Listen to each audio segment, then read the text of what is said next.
But I'm asking you very straightforward questions, and you're not answering them. And this happened during the election campaign as well, which is why you got in so much trouble. Can we just remind ourselves what happened when you did another U-turn on the so-called dementia tax? This is what you said. The first question you asked. Nothing has changed. Nothing has changed. We are offering a long-term solution for the sustainability of social care for the future. But we all knew something had changed, and that was a pivotal moment in the campaign, and your own advisors were aghast at that, sort of ashen-faced at that. Nothing has changed. And again, you're saying nothing has changed. It's not a U-turn on tuition fees. These are U-turns. Wouldn't you be better off actually just looking people in the eye and telling them the truth? Look, on student fees, we have made a change. Yes, I've said that. We're raising the threshold and we're scrapping that limit and thing. Things had changed too, hadn't they? The principle hadn't changed. The system that we were proposing was remaining the same in terms of the contributions that people were making. Yes, we were going to introduce a cap, but the fundamental principle had remained.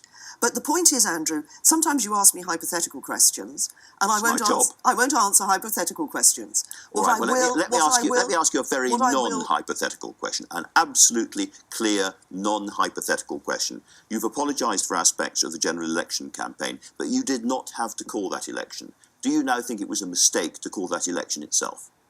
No. Is it ever a mistake to give people the opportunity to vote? I don't think so. I mean, at the stage, of course, I wanted to see a different result, and I'd hoped for a different result from that general election. But what we must do now is learn from that general election, take those lessons forward. That's what I'm doing. It's what government is doing. I think the key message from that election for me, one of the key messages was that obviously we didn't get across what we were doing in terms of a country that works for everyone and really wanting to build on that. I think what we also saw from the election is that as Conservatives, the arguments that we thought we'd had and won during the 1980s about the importance of free market economies, I think we thought there was a general consensus on that.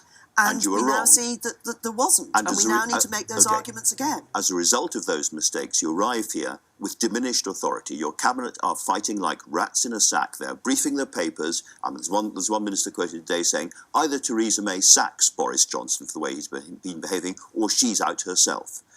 Can we at least acknowledge you have a problem of authority in your cabinet?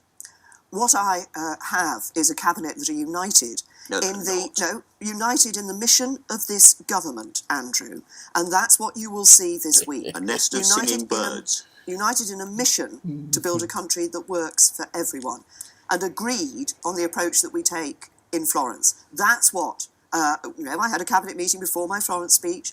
Everybody agreed that the position the United Kingdom was taking was absolutely the right one. We're going forward on that basis. But what you'll hear from us this week is what the mission of this Conservative government is for people. Sure.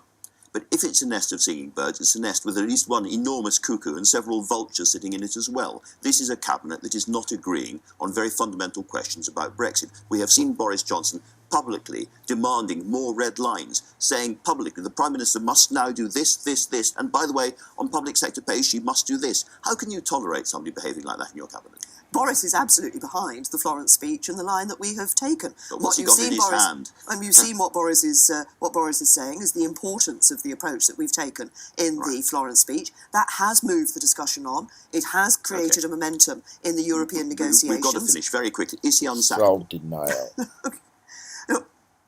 Let's be very clear about what we have here in this government. We have a government that is determined to build a country that works for everyone. And you know what? You talk about Boris's job, you talk about my job. Yeah. I think the people watching this programme are actually interested in what we're going to do for their jobs and their futures and their children's futures. Time is sadly up. Prime Minister, thank you very much indeed. We're out of time. Thanks to all my guests. Next week I'll be in Glasgow for the SNP conference, where I'm joined by the First Minister,